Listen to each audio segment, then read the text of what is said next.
নমস্কার বন্ধুরা, কেমন আছেন সবাই? আশা করি সবাই খুব ভালো আছেন। আমি সর্বাণী।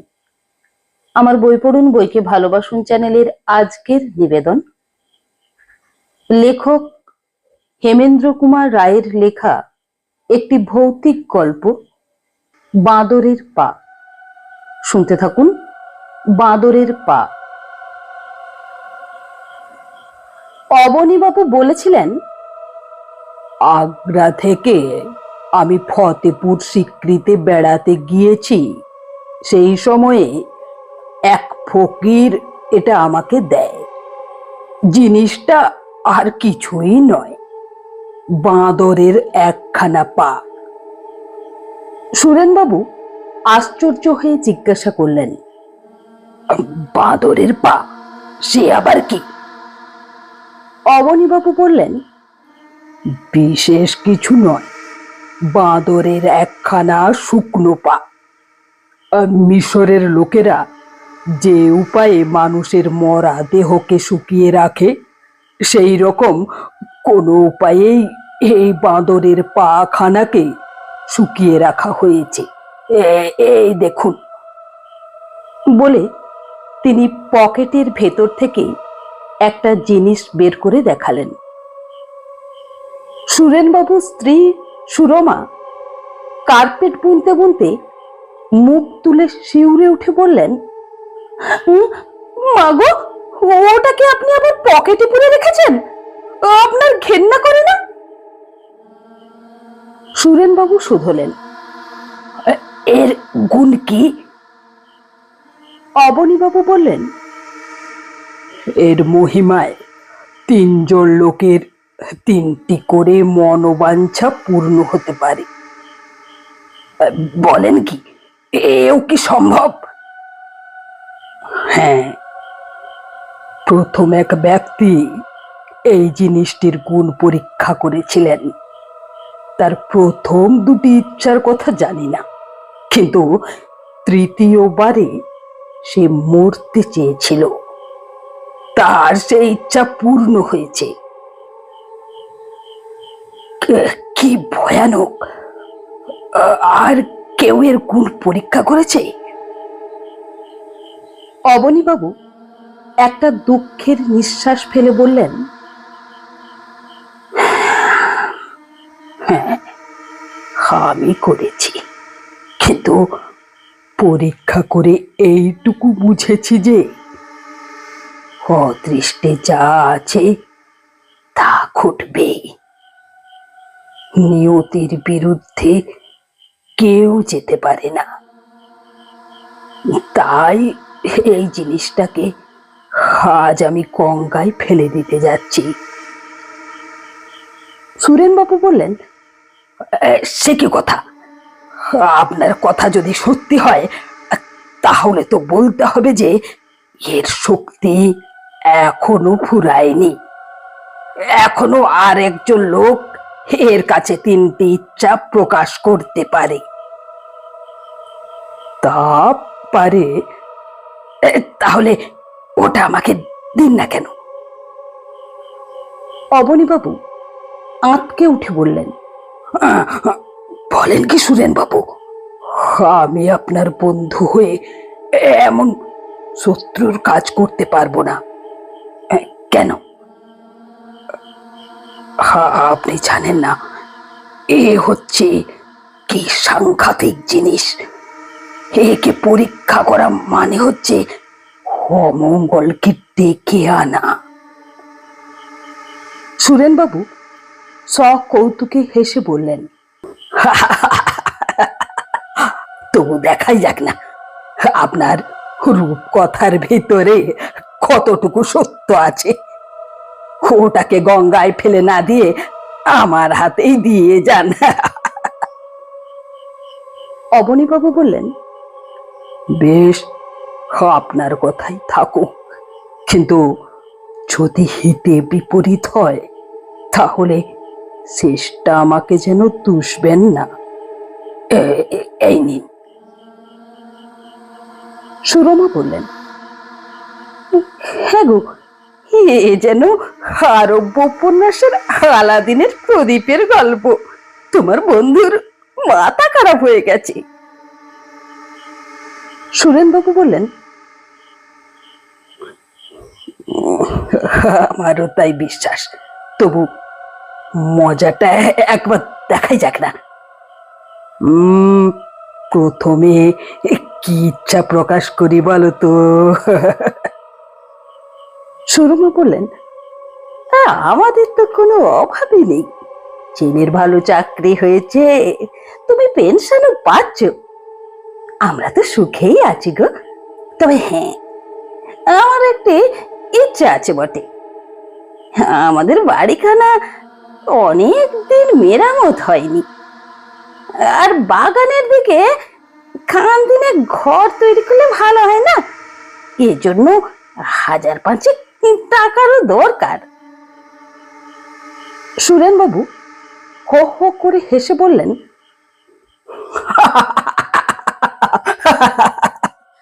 1,000-5 টাকা দরকার তো?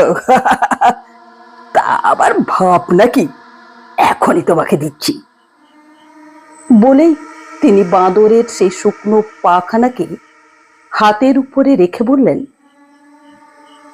আমাদের 1,000-5 টাকা দরকার, বুঝেছ? 5,000। তারপরেই তিনি আর্তনাদ করে বাঁদরের পাখানাকে টেবিলের উপরে ফেলে দিলেন। আহ! আহ! আহ! ও কি, ও কি, ও আমার করে উঠলে কেন? কি গো? সুরেনবাবু সভয়ে বললেন, আমার ঠিক মনে হলো বাঁদরের ওই পাখানা আমার হাতের ভিতরে নড়ে উঠলো। সুরমা বললেন, ও তোমার মনের ভুল। চলো, রাত হলো, এখানে বসে আর পাগলামি করে না, খাবে চলো। সেই রাত্রে ঘুমিয়ে ঘুমিয়ে সুরেনবাবু স্বপ্নে দেখলেন একটা বাঁদর যেন তার পাশে শুয়ে আছেন। তিনি তাড়া দিতেই সে বিছানা থেকে লাফিয়ে পড়ে পালিয়ে গেল। সুরেনবাবু দেখলে তার একখানা পা নেই। পরদিন সকালবেলায় চা পান করতে বসে সুরেনবাবু সুরমার কাছে কালকের রাতের স্বপ্নের কথা বলছিলেন। সুরমা হেসে বললেন, কিন্তু আজ ঘুম থেকে উঠে তুমি বিছানাটা ভালো করে খুঁজে দেখেছো তো? বাঁদরটা হয়তো আমাদের টাকা দিতে। বলতে বলতে থেমে পড়ে চমকে উঠে সম্ভ্রস্ত স্বরে বললেন, দেখো দেখো, বাগানের একটা বট গাছের ঘন পাতার ভিতর থেকে একটা বাঁদর মুখ বাড়িয়ে বসে আছে না? সুরেনবাবু সহজভাবেই বললেন, আরে, পাড়ার ঘোষেদের বাড়িতে 2টো বাঁদর আছে জানো, একটা কোন দিক থেকে পালিয়ে এসেছে আর কি। বাঁদরের মুখখানা আবার অদৃশ্য হয়ে গেল। সুরমা বললেন, আমার যেন কেমন ভয় ভয় করছে গো। সুরেনবাবু কি বলতে যাচ্ছিলেন, এমন সময় ডাক পিয়নের গলা পাওয়া গেল, রেজিস্টারে চিঠি আছে বাবু। সুরেনবাবু নিচে গিয়ে সই করে চিঠি নিয়ে এলেন। খামের উপরটা দেখেই তিনি বুঝলেন চিঠিখানা এসেছে রেল অফিস থেকে। তার পুত্র অমির কুমার রেল অফিসের একজন বড় অফিসার। চিঠির বক্তব্য এই, প্রিয় মহাশয়, আপনার পুত্র অমিয় কুমার সেন রেলের কোনো কাজে হাজারিবাগে গিয়েছিলেন। সেখানে জঙ্গলে পাখি শিকার করতে গিয়ে দুর্ভাগ্যক্রমে তিনি এক ব্যাঘ্রের দ্বারা আক্রান্ত ও নিহত হয়েছেন। অনেক অন্বেষণ করেও তার দেহ পাওয়া যায়নি। এই শোচনীয় দুর্ঘটনার জন্য আমরা অত্যন্ত দুঃখিত। রেলের প্রভিডেন্ট ফান্ডে আপনার পুত্রের 5,000 টাকা জমা হয়েছে। এই টাকা নিয়ে যাবার ব্যবস্থা করবেন। সুরেনবাবু পাগলের মতো চেঁচিয়ে বলে উঠলেন, 5,000 টাকা, 5,000 টাকা, 5,000 টাকা, 5,000 টাকা। বলতে বলতে তিনি অজ্ঞান হয়ে গেলেন। এরপর প্রায় 1 মাস কেটে গেছে।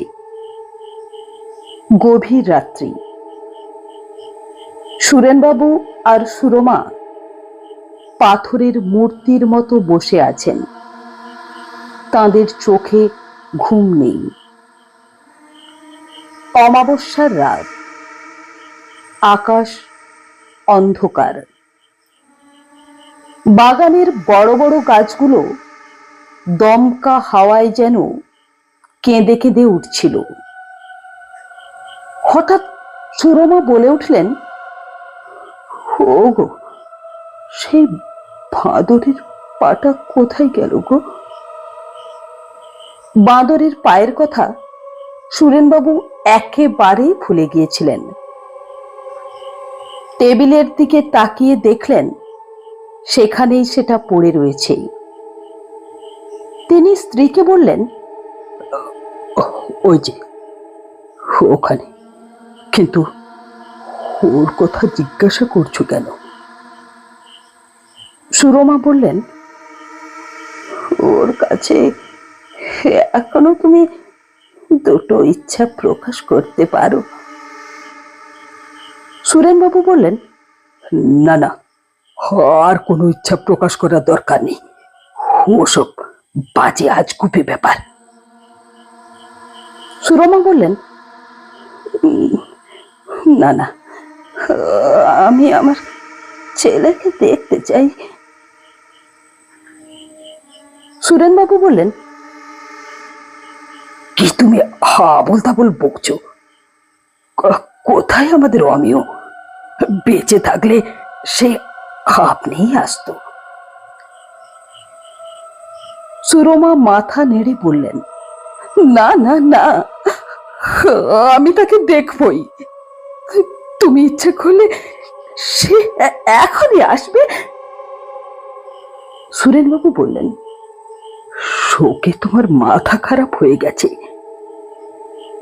আমার প্রথম ইচ্ছেটা ফলেছে দৈব গতিকে, বাঁদরের পায়ের জন্য নয় গো।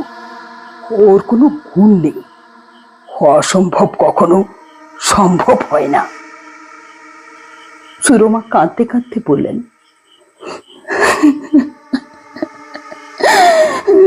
তাহলে তুমি আমার কথা রাখবে না বলো? তুমি আমার অমিয়কে দেখাবে না? সুরেনবাবু বাধ্য হয়ে বললেন, বেশ, তুমি যখন কিছুতেই বুঝবে না, তখন কি আর করি বলো।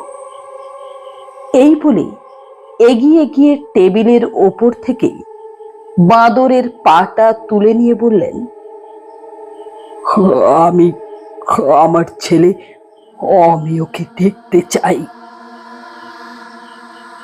বাইরে একটা পেঁচার চিৎকারের সঙ্গে সঙ্গে ঝোড়ো হাওয়া গো গো করে উঠল। একটি টিকটিকি দেয়ালের উপরে টিকটিক করে ডাকলে, তারপর সব স্তব্ধ। সুরেনবাবু বললেন, দেখলে তো, ও বাঁদরের পায়ের কোনো গুণই নেই। আমি এখন শুতে যাই, তুমিও এসো। সুরেনবাবু 2 পা অগ্রসর হলেন। সঙ্গে সঙ্গে সদর দরজাটা দুম করে খুলে যাবার শব্দ হলো। সুরমা ধর্মর করে উঠে দাঁড়ালেন, ব্যগ্র স্বরে বললেন, ওকে, দরজা খুললে কে গো? সুরেনবাবু বিবর্ণ মুখে বললেন, ও কেউ নয়, ঝোড়ো হাওয়ায় দরজাটা খুলে গেছে। সুরমা বললেন, না গো না, না গো, আমার অমিয় আসছে, আমার অমিয় আসছে গো। আমি তার পায়ের আওয়াজ চিনি, সিঁড়িতে তার পায়ের শব্দ শুনছে না। অমিয়, অমিয় বলতে বলতে তিনি ছুটে ঘরের বাইরে বেরিয়ে গেলেন। সুরেনবাবু আড়ষ্ট হয়ে দাঁড়িয়ে রইলেন। কাঠের সিঁড়ির ওপরে কার পায়ের শব্দ হচ্ছে বটে, হয়তো ও শব্দটা করছে তার প্রকাণ্ড কুকুরটা। কিন্তু যদি তা না হয়, যদি সত্যই অমিয় আসে, তাহলে সে কি মূর্তিটা আসবে? বাঘের আক্রমণে সর্বাঙ্গ ক্ষতবিক্ষত, মুন্ডহীন, রক্তাক্ত দেহ। সুরেনবাবু আর ভাবতে পারলেন না। শিউরে উঠে টেবিলের উপরে ঝাঁপিয়ে পড়ে বাঁদরের পাটা আবার তুলে নিয়ে তাড়াতাড়ি তিনি তার তৃতীয় বা শেষ ইচ্ছা প্রকাশ করলেন, আমার ছেলে অমিয়কে আর আমি দেখতে চাই না। সিঁড়ির উপরে আর শব্দ শোনা গেল না। খানিক পরে সুরমা নিরাশ মুখে ঘরে ফিরে এলেন। সুরেনবাবু হাঁপাতে হাঁপাতে বললেন, কি দেখলে? শান্তভাবে চেয়ারের উপরে বসে পড়ে সুরমা বললেন, বাইরে কেউ নেই, কিন্তু সদর দরজাটা খোলা। বন্ধুরা, বাঁদরের পা গল্পটি এখানেই শেষ হলো।